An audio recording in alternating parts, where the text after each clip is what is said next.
राधे राधे। श्रीमद् भागवत महापुराण के दूसरे स्कंध का 8वां अध्याय, जिसका शीर्षक है राजा परीक्षित के विविध प्रश्न। राजा परीक्षित ने कहा, भगवान, आप वेद वेत्ताओं में श्रेष्ठ हैं। मैं आपसे जानना चाहता हूँ कि जब ब्रह्मा जी ने निर्गुण ब्रह्मा भगवान के गुणों का वर्णन करने के लिए नारद जी को आदेश दिया, तब उन्होंने किन किन को किस रूप में उपदेश किया। एक तो अचिंत्य शक्तियों के आश्रय भगवान की कथाएं ही लोगों का परम मंगल करने वाली है।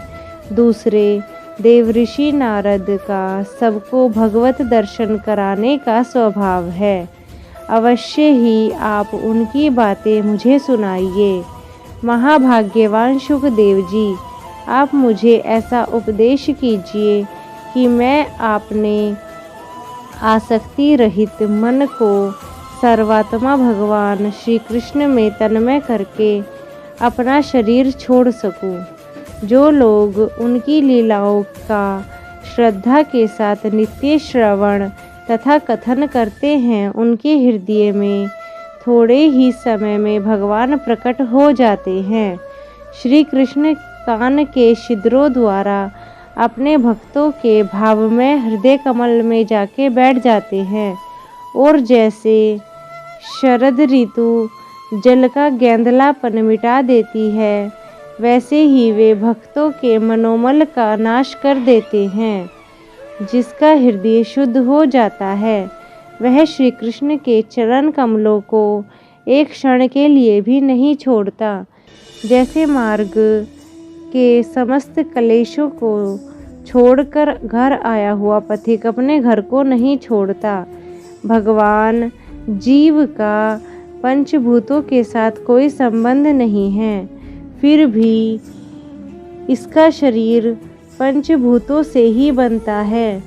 तो क्या स्वभाव से ही ऐसा होता है, अथवा किसी कारणवश आप इस बात का मर्म पूर्ण रीति से जानते हैं? आपने बतलाया है कि भगवान की नाभि से वह कमल प्रकट हुआ था जिसमें लोकों की रचना हुई। यह जीव अपने सीमित अवयवों से जैसे परिच्छिन्न है, वैसे ही अपने परमात्मा को भी सीमित अवयवों से परिच्छिन्न सा वर्णन किया। यह क्या बात है? जिनकी कृपा से सर्वभूत में ब्रह्मा जी प्राणियों की सृष्टि करते हैं, जिनके नाभि कमल से पैदा होने पर भी जिनकी कृपा से ही ये उनके रूप का दर्शन कर सके थे, वे संसार की स्थिति, उत्पत्ति और प्रलय हेतु सर्वांत अंतर्यामी और माया के स्वामी परम पुरुष परमात्मा अपनी माया का त्याग करके किस में किस रूप से शयन करते हैं। पहले आपने बतलाया था कि विराट पुरुष के अंगों से लोक और लोकपालों की रचना हुई, और फिर यह भी बतलाया कि लोक और लोकपालों के रूप में उसके अंगों की कल्पना हुई। इन दोनों बातों का तात्पर्य क्या है? महाकल्प और उनके अंतर्गत अवान्तर कल्प कितने हैं?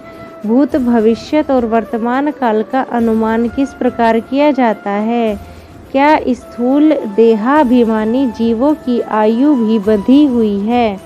ब्राह्मण श्रेष्ठ काल की सूक्ष्म गति, त्रुटि आदि और स्थूल गति, वर्ष आदि किस प्रकार जानी जाती हैं? विविध कर्मों से जीव की कितनी और कैसी गतियां होती हैं? देव, मनुष्य आदि योनियां सत्व, रज और तम, इन 3 गुणों के फलस्वरूप ही प्राप्त होती है। उनको चाहने वाले जीवों में से कौन कौन किस किस योनि को प्राप्त करने के लिए किस किस प्रकार के कौन कौन से कर्म स्वीकार करते हैं? पृथ्वी, पाताल, दिशा, आकाश, ग्रह, नक्षत्र, पर्वत, नदी, समुद्र, द्वीप और उनमें रहने वाले जीवों की उत्पत्ति कैसे होती है? ब्रह्मांड का परिमाण भीतर और बाहर दोनों प्रकार से बतलाइए। साथ ही महापुरुषों के चरित्र वर्णाश्रम के भेद और उनके धर्म का निरूपण कीजिए।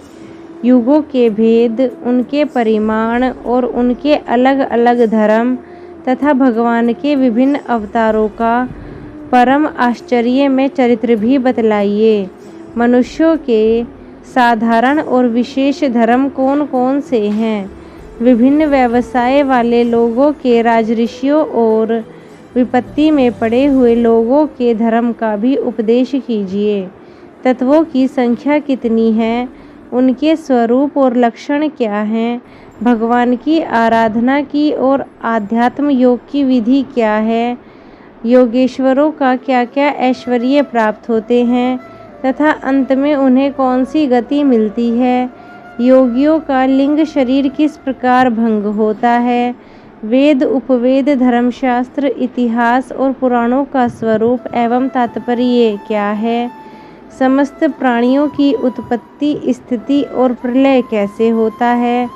बावली, कुआं खुदवाना आदि स्मार्त, यज्ञ, यागादि, वैदिक एवं काम्य कर्मों की तथा अर्थ, धर्म, काम के साधनों की विधि क्या है?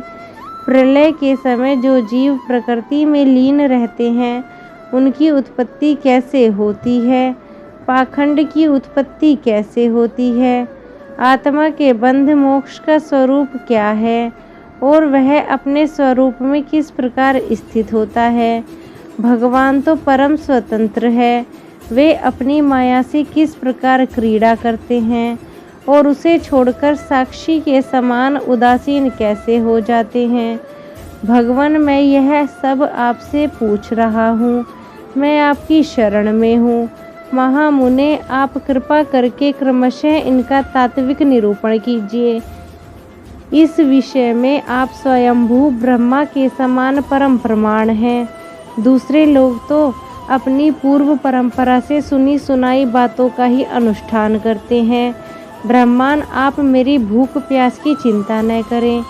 मेरे प्राण कुपित ब्राह्मण के शाप से अतिरिक्त और किसी कारण से निकल नहीं सकते, क्योंकि मैं आपके मुखारविंद से निकलने वाली भगवान की अमृतमयी लीला कथा का पान कर रहा हूँ। सूत जी कहते हैं, शौनकादि ऋषियों, जब राजा परीक्षित ने संतों की सभा में भगवान की लीला कथा सुनाने के लिए इस प्रकार प्रार्थना की, तब श्री शुकदेव जी को बड़ी प्रसन्नता हुई। उन्होंने उन्हें वही वेद तुल्य श्रीमद् भागवत महापुराण सुनाया, जो बाह्य कल्प के आरंभ में स्वयं भगवान ने ब्रह्मा जी को सुनाया था। पांडु वंश शिरोमणि परीक्षित ने उनसे जो जो प्रश्न किए थे वे उन सब का उत्तर क्रमशः देने लगे। राधे राधे।